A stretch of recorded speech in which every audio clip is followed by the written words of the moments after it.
하나님을 찾아서라는 이런 신약 서적이 있더라고요. 제목이 위에는 하나님을 찾아서 표지가 그렇고요.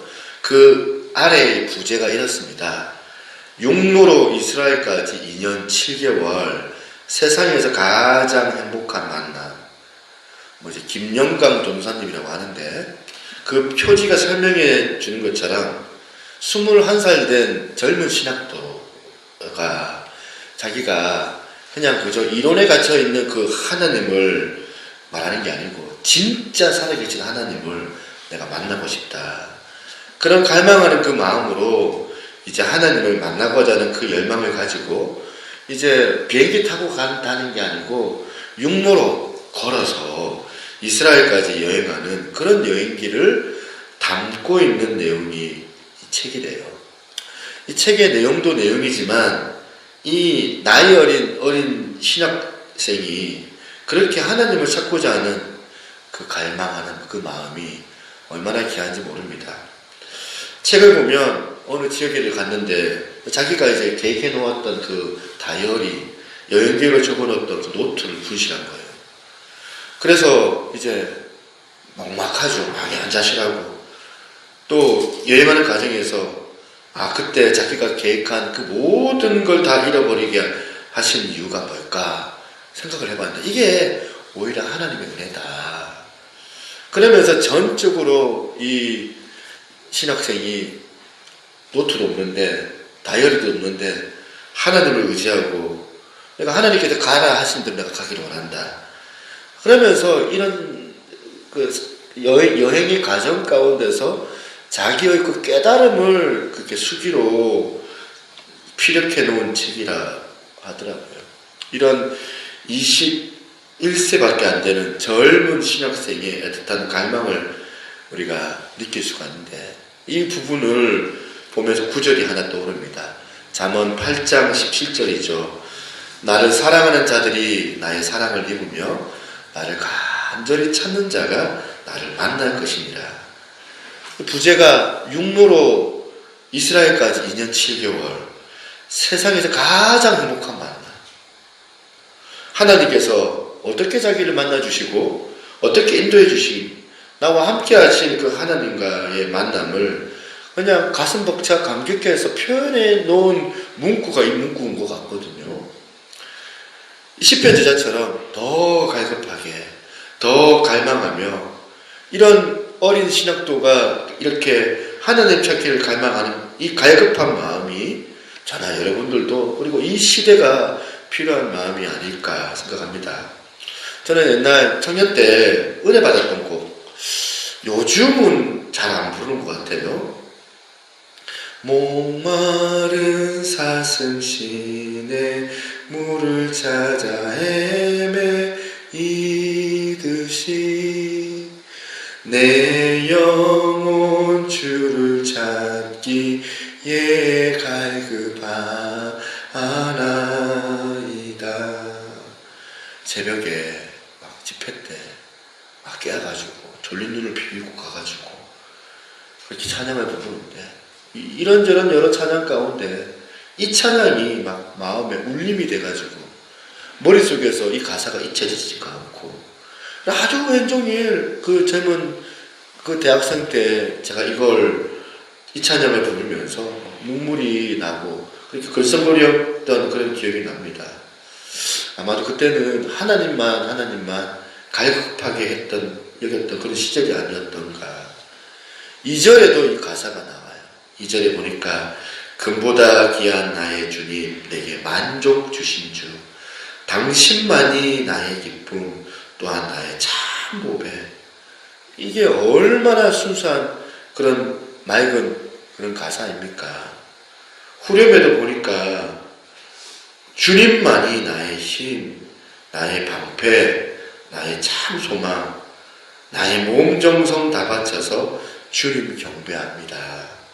지금 우리 하나님께서 우리 교회가 얼마나 큰 교회로 성장하느냐, 또 얼마나 이름난 유명한 목사, 사람들한테 인정받는 그런 어떤 목회자, 이런 걸로 그 사람을 평가하는 것이 아니라 무명의 전도사, 21살의 그 전도사, 이 사람 아직 전도사가 되기도 전인데 그 되기 전에 하나님을 찾고자 하는 그 순수한 마음을 하나님을 기뻐하고 계시다는 사실이에요. 잠언 말씀처럼 하나님께서 뭐라 합니까? 나를 간절히 찾는 자를 내가 만날 것이다. 제가 젊었을 때 흥얼거렸던 이 찬양 가사가요, 시편 42편 1절 2절 말씀을 배경으로 하는 가사입니다. 시편 42편 1절 2절 우리 생각해서 다 같이 한번 읽어볼까요? 시작. 하나님이여 사슴이 시냇 물을 찾기에 갈급함 같이 내 영혼이 주를 찾기에 갈급하나이다. 내 영혼이 곧 살아계시는 하나님을 갈망하나니 내가 어느 때에 나아가서 하나님의 얼굴을 배울까. 왜 이런 절박한 마음을 가지고 이 시편 저자가 노래하는가 보니까 그 다음 3절에 이런 이유가 있습니다. 3절에 보니까 사람들이 종일 내게 하는 말이 내 하나님이 어디 있느냐 하오니 내 눈물이 주야로 내 음식이 되었도다. 지금 여러분 3절과 같은 이런 상황이 딱 지금 우리 시대 대한민국의 그 현실 교회 상황 아닙니까? 주님의 이름은 조롱당하고 있고 기독교는 그야말로 기독교라고 그렇게 보면 비난받고 있고, 너희들이 하나님 살아계신다면 그 살아계신 하나님 좀 보여줘 봐라. 이렇게 하나님을 조롱하고 있는 이런 시대 가운데 살기 때문에 우리가 이 시대를 살면서 어떻게 해야 될 것인가. 이 시편 저자처럼 더 갈급하게 더 갈망하며 21살의 이 신학도가 그렇게 열정적으로 하나님을 찾기에 갈급했던 것처럼 우리들도 예배 때에 하나님을 찾기를 갈급해하는 이 마음이 우리 시대에 필요한 마음이라 생각합니다. 오늘 본문 호세아 6장 말씀을 이런 각도에서 한번 살펴보려고 하는데요. 호세아 6장 1절 말씀 한번 띄워주세요. 너무나도 유명한 말씀 아닙니까? 이거 암송하시는 분들이 분명히 있을 거라 생각하는데 제가 이거 딱 내려고 여러분들 자 시작 암송 시작 하면 외울 수 있으시겠죠? 하도 많이 외우시는 거잖아요. 같이 한번 읽어볼까요? 오라 우리가 여호와께로 돌아가자. 여호와께서 우리를 찢으셨으나 도로 낫게 하실 것이요 우리를 치셨으나 싸매어 주실 것입니다. 야, 참 유명한 말씀이기도 하고 제 기억에는 제가 이 교회 수련을만 가면 늘 암송했던 구절 중에 핵심 구절이었던 것 같아요. 제가 어린 시절 때 대청교회를 다녔었거든요. 그때는 저기 말고 저 대청동에 있을 때 대청교회였는데 어릴 때 이 처음으로 제가 수련을 갔던 기억이 나요. 그런데 기억나는 게 뭐냐면 아마 여름이었던 것 같아요. 그 더운데 이제 밥 먹으려고 이제 줄을 서는데 성경 암송 구절을 지키는 거예요. 암송 구절을. 지금 생각하면 그분들이 참 나쁜 사람. 밥 한 걸 그냥 안 주고 그 밥 줄 때마다 꼭 성경 암송해라. 그래서 등록하고 난 다음에 3박 4일 그때는 또 이렇게 수련회가 3박 4일이었잖아요. 3박 4일 가면 하루 세끼 그렇게 암송을 시켜요. 표를 줘가지고 이거 아침 점심 저녁으로 암송해야 된다. 지금 생각하면 그 보면 다 회비에 다 식비가 다 포함되어 있는데 어릴 때는 그것도 모르고 밥 한 끼 얻어먹어야 되겠다. 그래가지고 어떨 때는 막 굶기도 하고 성경 구절 외우기 싫어가지고 얼마나 제가 암송을 했는지 몰라요. 그래가지고 암송했는데 줄이 있어가지고 줄 서가지고 그래 줄이 다 되면 암송 구절 해가지고 떨려가지고 암송을 다 못하면 한 두 글자 틀린 거예요. 탈락! 이러면 다시 뒤로 돌아가가지고 또 줄 서 있어야 되고 그 와중에서 열심히 외웠던 성경 구절 중에 하나가 바로 호세아서 6장 1절인 것 같아요. 그런데 가만히 보면 이게 아픔이라고 해야 될까? 이게 참 이제 트라우마라고 해야 될까요? 제가 아마 그때 초등학교 2학년 때였던 것 같은데 지금 와서 보면 한 30년, 40년은 안 된 것 같고 30년에서 40년 사이잖아요. 30년 전부터 이렇게 성경 구절을 암송하고 다녔는데 오라 우리가 여호와께로 돌아가자 이렇게 암송했는데, 그러면서 하나님 그러면서 그렇게 수련회 때 하나님을 찾았던 것 같은데, 왜 한국 교회는 아직도 이렇게 냉랭하고 아직도 부흥이 안 일어나는 이유가 뭘까? 여러분, 오늘 왜 그런 것 같아 보입니까? 현대인의 성경을 보니까 우리가 더 이해하기 쉽도록 그렇게 번역을 한 것을 알 수 있습니다. 호세아 6장 1절 3절을 먼저 한번 보십시오. 현대인의 성경입니다. 보시면 이렇게 나와요. 그들이 이렇게 말할 것이다. 여기서 그들은 지금 이스라엘 사람들이 이렇게 말한다는 거예요. 그렇고 난 다음에 따옴표로 그들의 말을 얘기하는데, 오라 우리가 여호와께로 돌아가자. 여호와께서 우리를 찢으셨으나 우리를 다시 낫게 하실 것이며 우리에게 상처를 입히셨으나 우리를 싸매어 주실 것이다. 여호와께서 이틀 후에 우리를 살리시며 3일째에 우리를 일으키실 것이므로 우리가 그 앞에서 살게 될 것이다. 그러므로 여호와를 알자. 힘써 여호와를 알자. 그의 나타나시는 동이 트는 것처럼 확실하다. 비와 같이 땅을 적시는 봄비같이 그가 우리에게 나타날 것이다. 우리에게 나오실 것이다. 지금 겉으로 보기에는 얼마나 아름다운 신앙 고백입니까? 이스라엘 사람들이 그 당시 이렇게 얘기했다는 거예요. 그런데 그 다음 4절이에요.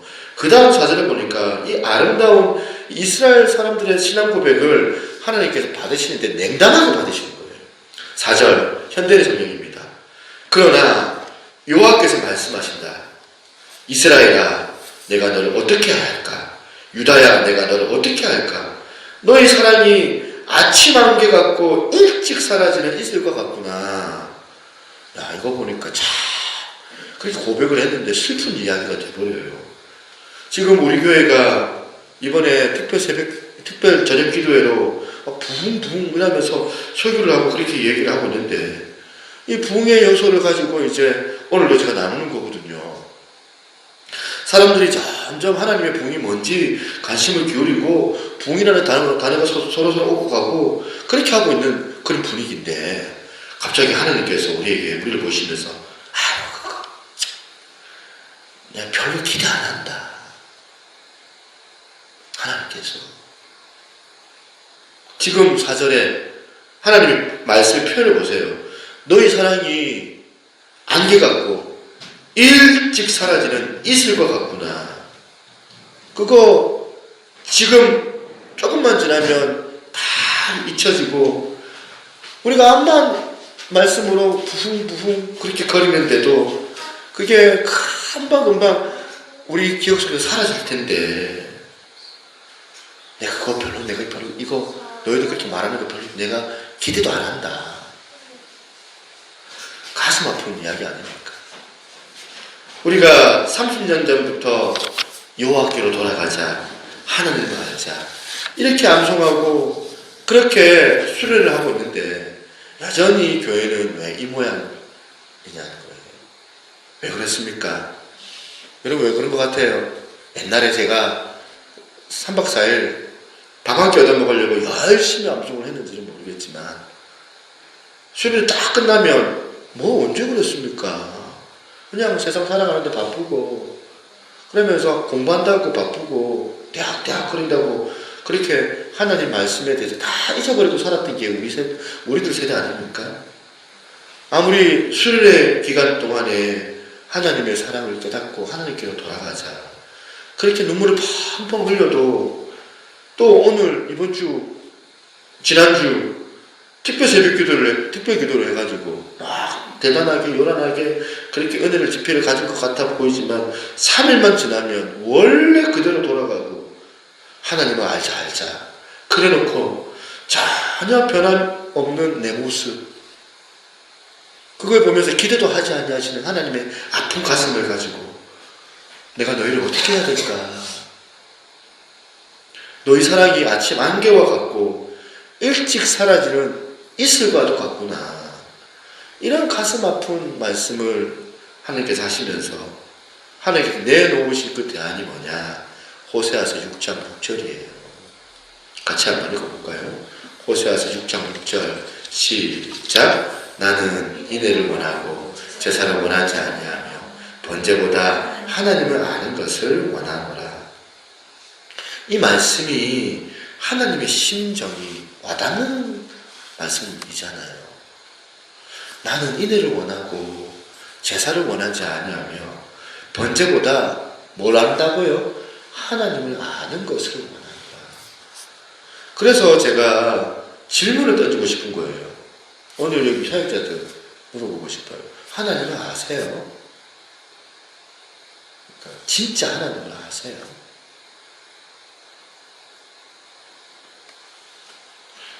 질문을 던지면서 이번 주 일이 생각이 나요. 이번 주 제가 금요일날 저녁에 마지막 특별 새벽기도, 특별 기도회가 있는데도 그 부담감 않고 여기 우리 전사님과 함께 다음 세대 아이들과 저 양산 온누리교회 창조과학 순회를 참석을 시켰어요.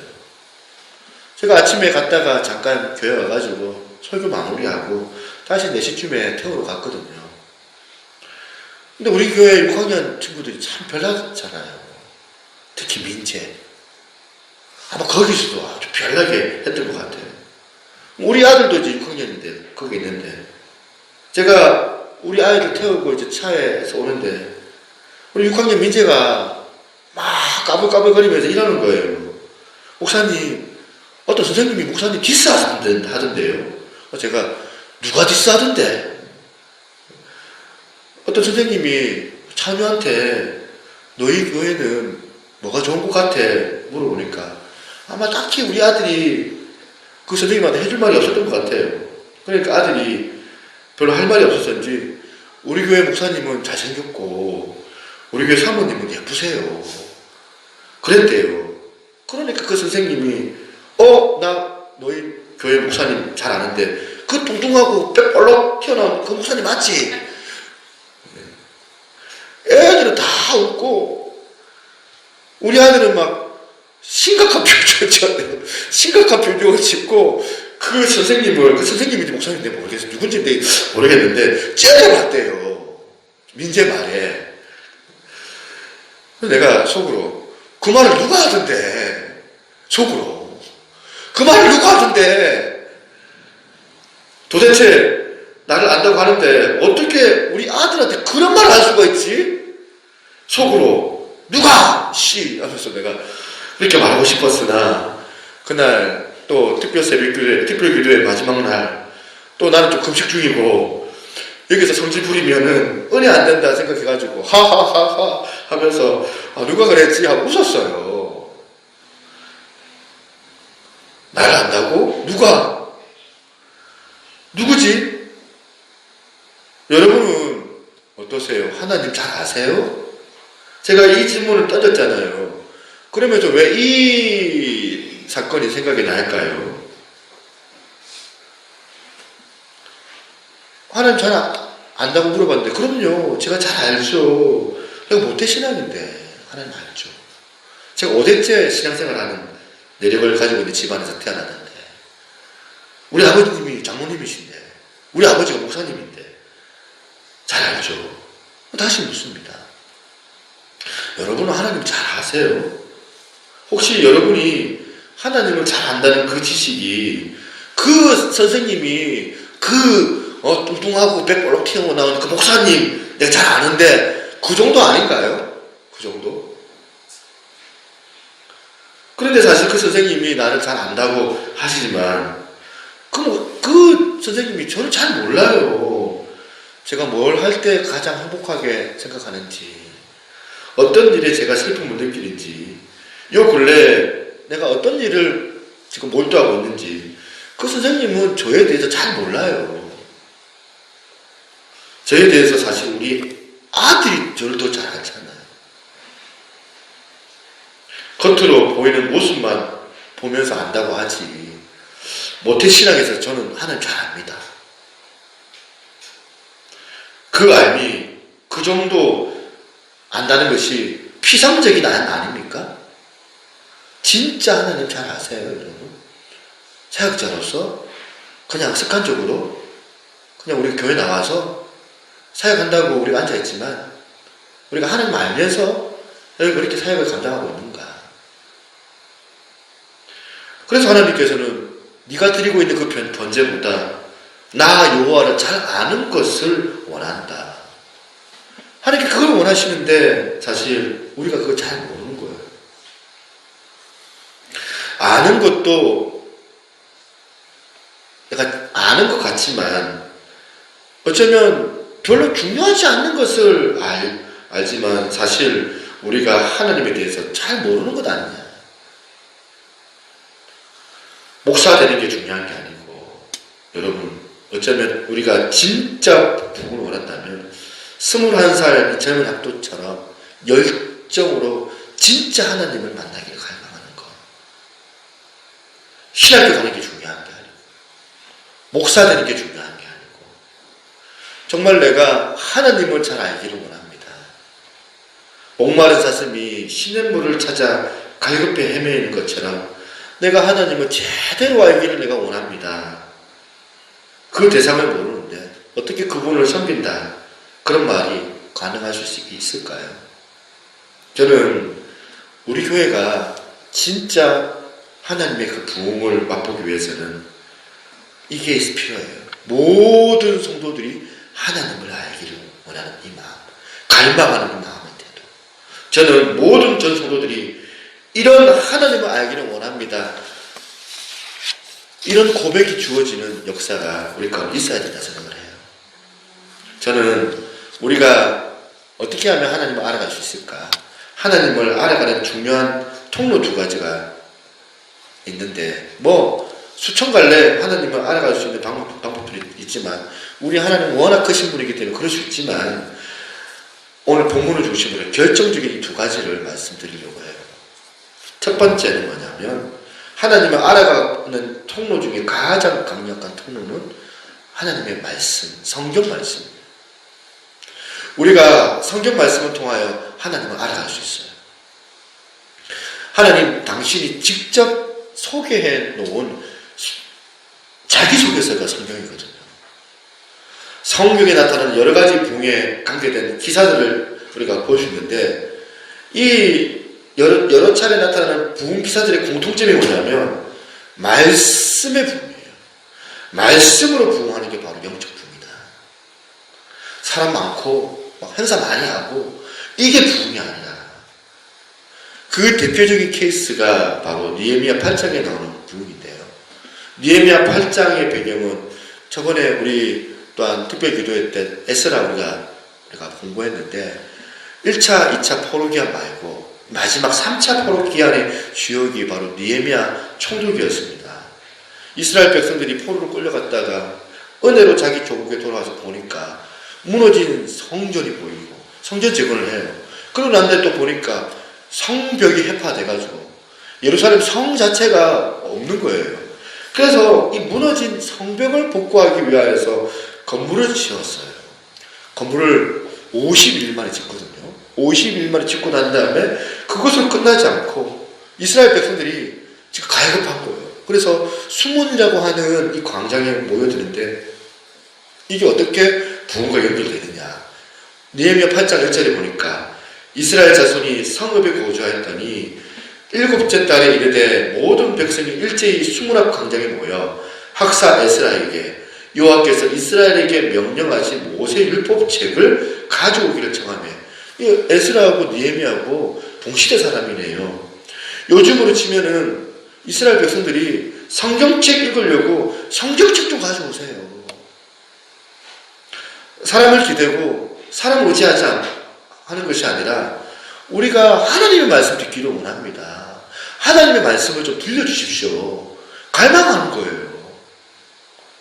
3절에 수문 앞 광장에서 새벽부터 정오까지 남자나 여자나 알아들을 만한 모든 사람들 앞에서 읽음에 백성이 그 율법책에 귀를 기울였는데 이 한 성경 말씀을 율법책에 있는 이 말씀을 소중하게 여기고 이 말씀이 선포될 때에 거기에 관심을 가지고 귀를 기울이는 자세.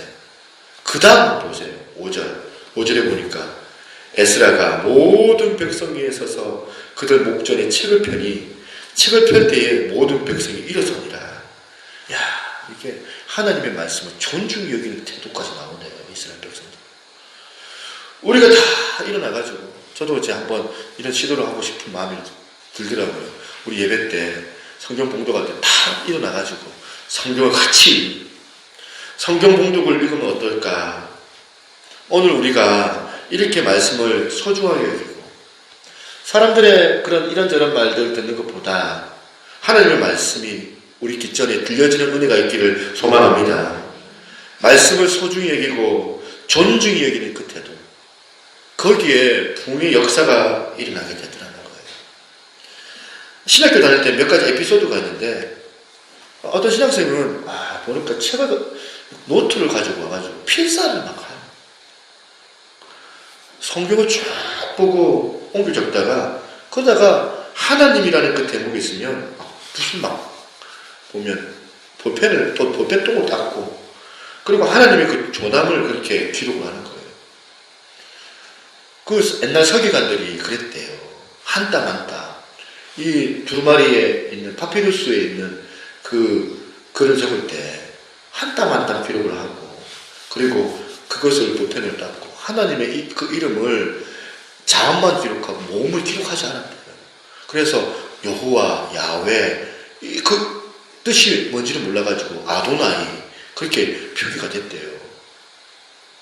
그렇게 하나님의 이름을 그렇게 기록을 하면서 그 전날 저녁에는 모욕을 제기하고 흰옷을 입고 그리고 붓을 닦아가면서 기록을 하다가 만약에 한 글자 딱 틀리면 그 모든 자기가 기록했던 그 성경 원본을 다 폐기했대요. 폐기 다시 그렇게 한 땀 한 땀 정성 들여서 성경을 필사를 했대요. 그러니까 이게 뭡니까? 말씀을 귀하게 여기는 태도. 그만큼 하나님에 대해서 존귀하게 여기고 우대해 드리고 존중히 여기는 그 마음을 표현하는 그 태도잖아요. 이게 오늘 우리가 하나님께서 당신 자신을 소개하시며 당신을 계시하는 성경을 여러분들 어떤 의미로 대하고 있습니까? 저는 옛날에 성경책 비고 자다가 아마 수련했던 것 같아요. 어떤 목사님한테 혼났습니다. 여기에 사이즈가 탁 이렇게 목에 탁 대면 탁 알맞는 이제 이런 높이거든요. 탁 베면 탁 이렇게 편해요. 그런데 그렇게 베고 자다가 어떤 목사님한테 혼났는데 얘가 지금 하나님의 말씀을 머리에 베고 있다면서 안 일어나! 버떡 일어나가지고 깜짝 놀랐습니다. 사실 여러분 내용이 중요한 거지 책 자체가 대단히 신성한 것으로 소중하게 여기는 게 아니잖아요. 우리가 주야로 하나님의 말씀을 묵상하고 암송하고 필사하고 이게 더 중요한 거잖아요. 진짜 우리가 한국교회가 부흥하기를 원한다면 이 느헤미야 8장에 이스라엘 백성들이 보여줬던 이 말씀을 사랑하는 이 태도. 이 느헤미야 8장은 구약의 대표적인 게 부흥운동으로 그렇게 기록한다면 정반대의 상황을 기록한 것도 있어요. 엘리 제사장 시대. 이 시대에 우리가 이가봇 하나님의 영광이 떠났다. 영적인 그런 암흑기라고 얘기를 하잖아요. 근데 왜 이 엘리 제사장 시대를 영적인 암흑기로 평하느냐? 바로 사무엘상 3장 1절에 그걸 살펴볼 수 있어요. 같이 한번 읽어볼까요?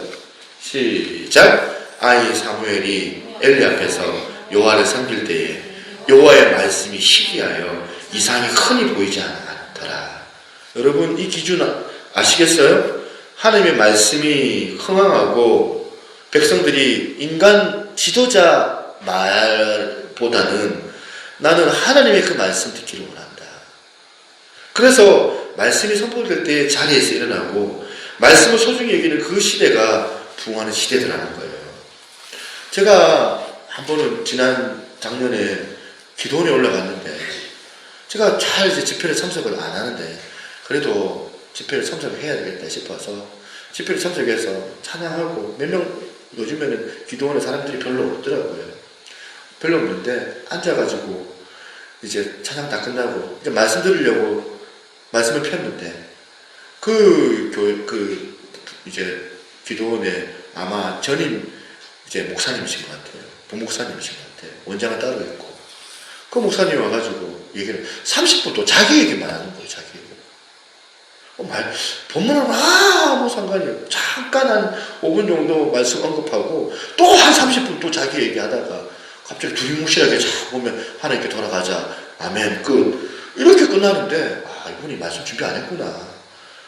이 생각이 확 들면서 뭐 보니까 막 신문에도 나오고 그런 분이시더라고요.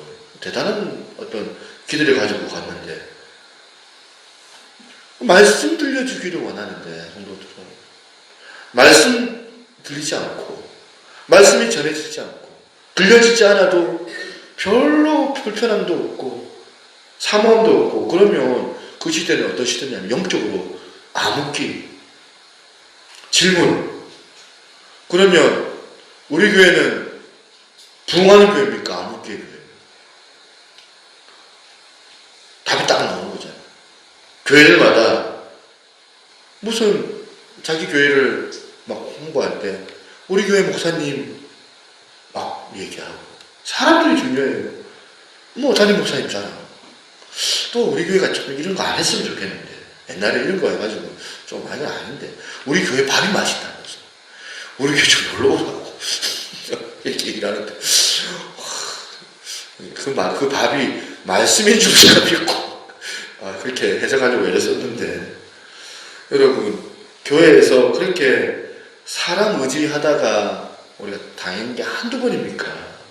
그렇게 당했으면 됐지 또 그렇게 사시냐? 우리 교회 목사님은 달라. 달리는 개뿔 아닙니까?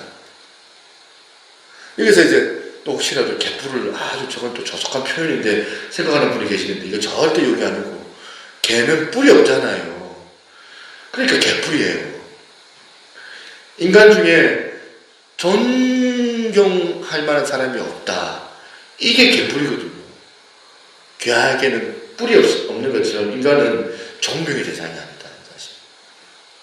예레미야 8장에 백성들이 보여줬던 것처럼 지금 누구 사람 찾지 말고 말씀, 성경책 가져와라. 말씀 들려주세요. 사도행전 보면 우리가 사도행전에 초대교회로 돌아가자. 교회 부흥을 불같이 일어났을 때를 막 우리가 사모하면서 기도할 때 우리가 초대교회의 그 부흥을 주옵소서. 그 부흥, 교회 부흥의 원형이 사도행전이잖아요. 그런데 정작 사도행전에 그 교회를 부흥했다. 이런 표현을 쓰지 않고 어떤 표현을 대신 쓰냐면 사도행전 12장 24절 보세요. 같이 한번 읽어볼까요? 시작. 하나님의 말씀은 흥황하여 더하리라. 아멘. 지금 사도행전의 부흥이 어떤 부흥이냐면 말씀의 흥황이에요. 그게 부흥이라는 거예요. 이런 맥락에서 우리 교회가 부흥하는 그런 교회가 되기를 소망합니다. 이 말은 말씀을 가까이 하고 말씀을 소중히 여기는 그런 교회가 되기를 원합니다. 성경 가까이 하는 여러분 되시기를 소망합니다. 교회의 이 부흥의 단초가 되는 사실이에요. 그런가 하면 두 번째, 하나님을 알아가는 또 다른 통로가 있네요. 그게 뭐냐? 그거는 삶 속에서 하나님을 만나기를 갈망하는 태도예요. 그 21살 된 그 젊은 신학생이 하나님을 만나기를 소망하는 그 마음을 우리 하나님께서 기쁘게 받으시는 것 아닙니까? 호세아서 6장 3절에 그러므로 우리가 여호와를 알자, 힘써 여호와를 알자, 그의 나타나심은 새벽빛같이 어김없나니 비와 같이 땅을 적시는 늦은 비와 같이 우리에게 임하시느니라. 지금 6장 3절에 왜 이렇게 지금 피력을 하고 있는 겁니까? 그 당시 이스라엘 백성들이 타락해가지고 하나님도 섬기지만 또 비를 주관하고 있는 그 바알신도 섬겨야 된다. 그 바알신을 섬겨야 된다는 그런 인식이 있으니까 하나님을 아는데 비와 같이 땅을 적시는 늦은 비같이 우리에게 임하시리라. 이게 두 가지 함축된 메시지가 있지 않겠습니까? 비를 주관하는 건 바알이 아니고 오직 전능하신 하나님, 여호와 하나님 한 분밖에 아니시다. 그게 첫 번째고, 두 번째 메시지는 뭐냐면 니들이 비를 갈망하는 것도 중요하지만 그 갈망하는 비보다는, 그 갈망하는 물질보다는, 그 갈망하는 어떤 다른 어떤 너희들의 욕심보다는 그 비를 주관하는 하나님을 갈망해야 된다. 하나님을 알아야 된다. 심서 하나님을 알기를 갈망해라. 6절에 나는 인애를 원하고 제사를 원하지 아니하며 그 다음에 번제보다 하나님을 아는 것을 원하노라. 여러분 지금 3절에 두 번 알자 6절에도 나오는 지금 하나님을 아는 것을 원하노라 할 때 아는 것, 이게 똑같은 히브리어로 다트라는 이런 단어예요. 다트라는 단어가 참 중요한 단어거든요. 구약의 하나님을 알자 할 때 여러분 혹시 예전에 제가 설명을 많이 했는데 야다라는 히브리어 들어보신 적 있죠? 야다. 하나님을 아는 것이 야다. 이거는 어떤 뜻이냐면 누군가를 설명하려고 마이크를 가지고 가르쳐 주는 거, 이게 야다가 아니다. 야다의 특징은 뭐냐면 경험에서 하는 거예요. 경험에서. 부부가 부부 생활을 통하여서 모든 세상 사람들은 모르지만 나만 아는 이 배우자의 특징. 어느 여배우가 보니까 점 얘기하고 막 하는 거 있잖아요. 그걸 아는 게 이게 야다거든요. 이게 야다거든요. 다른 사람들은 모르는데 나만 아는 내 배우자의 그 어떤 비밀한 것을 아는 거. 그래 여기서 하나님을 아는 것은 다트예요. 야다에서 파생된 게 다트라는 단어예요. 성경을 아는 것도 중요하지만 지금 우리 둘째 우리 친구 밖에 나가도 괜찮을까요? 예, 그래요.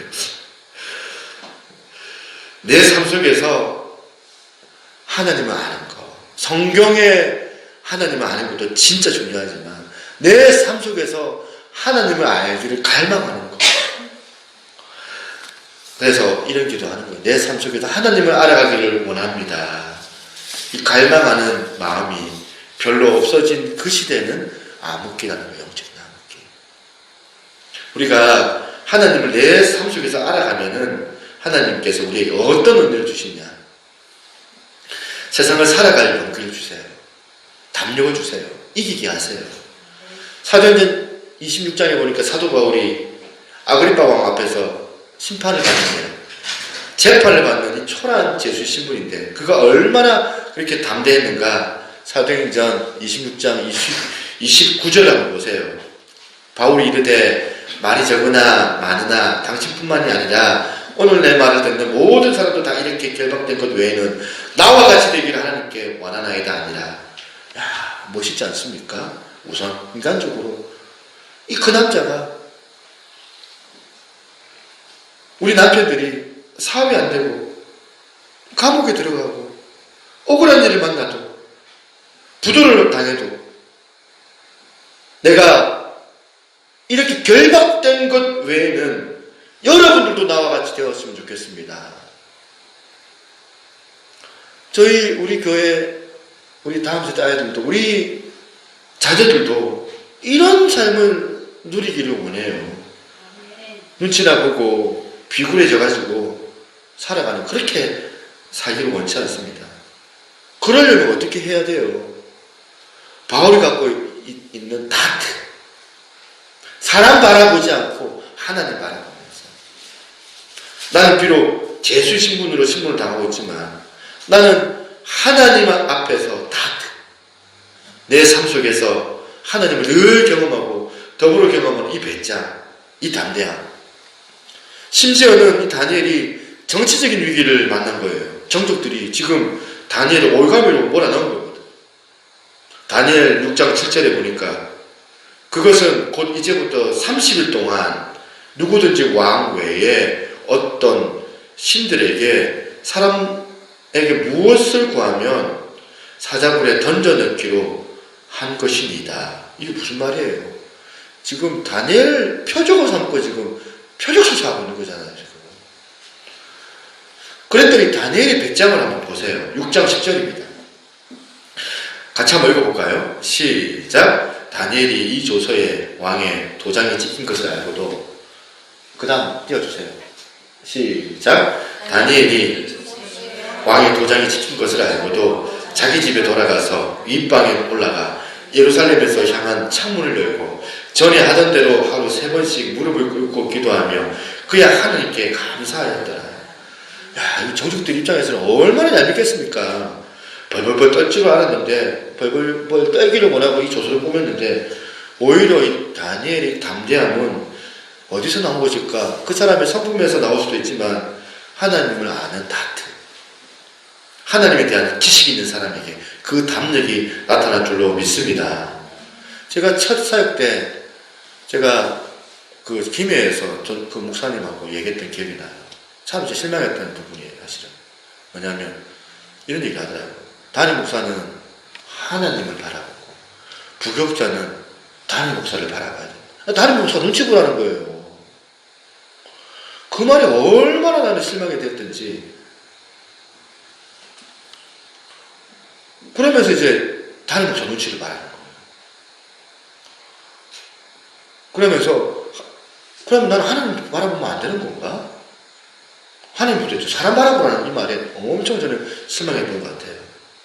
제가 우리 사역자들한테 말씀을 드린 게 이거예요. 뭐냐면 인간 목사 틀릴 수도 있고 그 말할 때 어폐가 있는 걸 수도 있거든요. 우리 말씀 가운데 하나님께서 원하시는 그 뜻이라면 저는 말씀드렸잖아요. 사도행전에 각각의 다양한 그 언어들로 하나님의 큰 일을 이렇게 말하는 것처럼 저와 여러분들이 각각의 다른 어떤 생각들이 있고 판단들이 있지만 그 원래의 그 뜻은 하나님의 큰 일을 말하는 것이라면 괜찮다. 다만 사람 눈치 보지 말자는 거예요. 사람 눈치 보지 말고 이게 하나님께 옳은 일이라면 그 일을 하자. 공룡방송에 제작됐던 순교자 주기초 목사님께서 이제 나오신 일대기 제목이 일사가고더라고요. 그 다큐멘터리 여러분 기억하십니까? 주기초 목사님께서 일제강점기 신사참배 반대해서 끔찍한 고문을 당하고 옥사하십니다. 그때 연세가 46. 야, 지금 제 나이예요. 그래서 제가 참 부끄러워요. 46세 꺾이지 않고 하나님의 말씀을 가지고 그렇게 순교할 수 있는 배짱이 어디서 나왔느냐. 이 주기철 목사님 46세 생일을 딱 이렇게 봤더니 그 표현이 뭐냐? 일사가고. 멋있지 않습니까? 하나님 앞에 변절하지 않는 거. 어떻게 가능하느냐? 주기철 목사님은 그리스도의 삶 가운데 하나님에 대한 다트. 우리 교회가, 우리 심령이, 우리 가정의 그 부흥을 갈망하며 우리가 어떻게 되느냐? 하나님 더 알아가기를 갈망하고 하나님을 더 알아가기를 갈망하는 그런 저와 여러분 되시기를 주님의 이름으로 축원합니다. 시편 9편 10절에 그러니까 하나님께 이렇게 반응을 하세요. 여호와여 주의 이름을 아는 자는 주를 의지하오리니 이는 주를 찾는 자들을 버리지 아니하심이니이다. 이 말씀이 저와 여러분의 인생의 목표처럼 삶으로 나타나는 복이 있는 인생 되기를 주님의 이름으로 축원합니다.